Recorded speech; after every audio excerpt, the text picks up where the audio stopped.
Could a ketogenic diet be harmful to your bones? I'd sure like to know that if that's the case.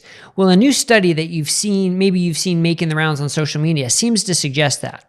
I'm Dr. Brett Scher, medical director at dietdoctor.com, and I think this is a topic we need to discuss. First of all, there are numerous studies looking at bone mineral density showing that a low-carb or ketogenic diet has no negative effect on bone health. And if you're eating plenty of protein and getting resistance training, there's plenty of evidence showing that low-carb diets actually help you with your bone density and your bone health.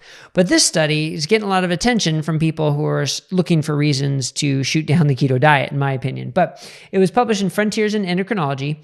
Short-term ketogenic diet impairs markers of bone health in response to exercise. So they took world-class race walkers and they had them do 3.5 weeks of a high carbohydrate diet, and then in 3.5 weeks of an energy-matched low carbohydrate diet.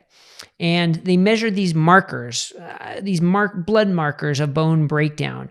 So a cross-link C-terminal telopeptide, type 1 collagen, procollagen, 1 N-terminal propeptide, and osteocalcin. You don't need to know the names, but the point being, they didn't measure bone mineral density. They didn't measure fractures. You couldn't in only 3.5 weeks. They measured these blood tests.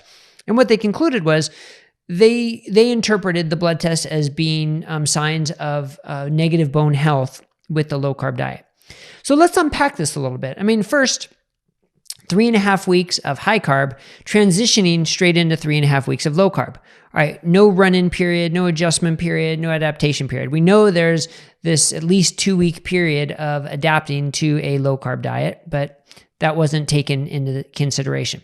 Also, only 3.5 week duration, right? Well, do we really care what happens in 3.5 weeks, or do we care what happens in 3.5 months and 3.5 years? And the third is, what are these markers? What do they really mean? Or do we care more about what bone mineral density scans mean and whether or not you have fractures?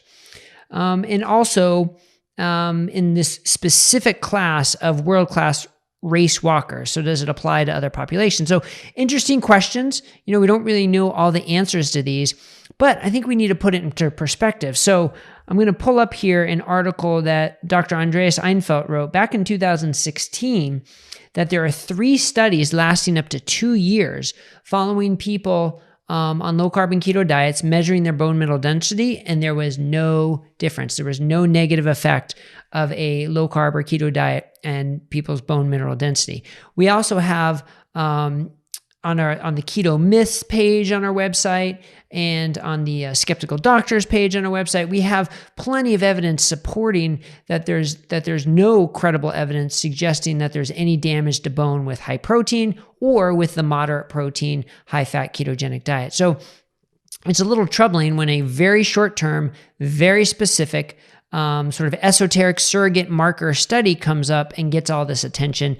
Personally, I'm going to fall back on the studies that are more relevant to me and more relevant to you, meaning the longer term and actually measuring bone mineral density. So there's no credible evidence that keto diets are dangerous to bone health.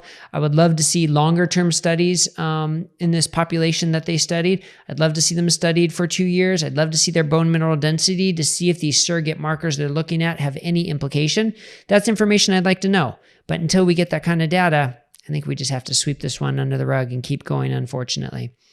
All right, go to dietdoctor.com. You can read the post by Francisca and definitely click subscribe below so you'll get all our video updates. Have a great day, everybody.